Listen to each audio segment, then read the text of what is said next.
o Congresso e a proteção dos privilegiados, quando a tributação justa é vetada em nome dos interesses da elite. Em mais um episódio revelador das prioridades políticas do Congresso Nacional, a maioria dos parlamentares decidiu derrubar o decreto presidencial que previa o aumento da alíquota do imposto sobre operações financeiras para aplicações financeiras de pessoas físicas com alto poder aquisitivo.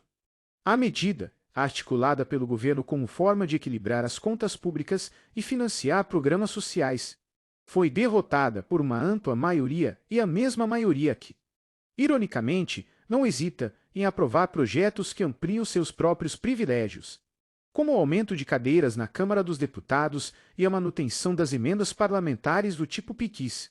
A decisão do Congresso é um retrato fiel da lógica neoliberal que ainda domina grande parte das bancadas brasileiras, a blindagem da elite econômica, em detrimento da população trabalhadora.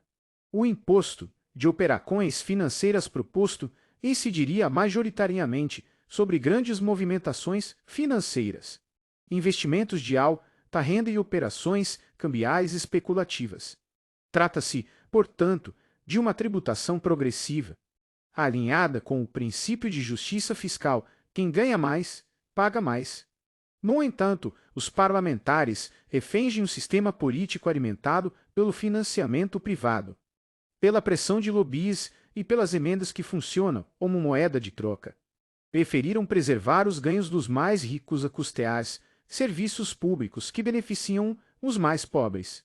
A votação contra o aumento do imposto de operações financeiras se deu após a liberação de bilhões de reais em emendas parlamentares, revelando o funcionamento de uma democracia corrompida por interesses imediatos e não por princípios republicanos. É emblemático que o mesmo Congresso que rejeita o imposto sobre grandes fortunas, como já fez no passado, também vete qualquer tentativa de aumento tributário sobre os mais ricos. Enquanto isso, a carga tributária brasileira segue recaindo de maneira cruel e desproporcional sobre o consumo, afetando diretamente os mais pobres. A estrutura fiscal do Brasil continua sendo regressiva. Um trabalhador que ganha salário mínimo paga proporcionalmente mais imposto, banqueiro ou um grande investidor. Mais grave ainda é o fato de que, enquanto se barra a arrecadação de recursos de quem pode contribuir mais, os parlamentares seguem votando em favor das chamadas emendas PIX, transferências diretas de recursos para redutos eleitorais, sem critérios técnicos, sem transparência e sem controle social. Trata-se da institucionalização do clientelismo, que transforma o orçamento público em instrumento de manutenção de poder e reeleição. Um verdadeiro orçamento secreto rebatizado e legalizado. A esquerda brasileira tem insistido na necessidade de uma reforma tributária justa, que enfrente os privilégios históricos das elites econômicas e garanta financiamento adequado para a saúde, educação, moradia e transporte. No entanto, o que vemos é um Congresso voltado para si mesmo, que rejeita qualquer forma de redistribuição da riqueza e ainda amplia os custos da máquina legislativa ao propor o aumento do número de deputados. Em um país com 513 parlamentares federais e uma das maiores folhas salariais do planeta.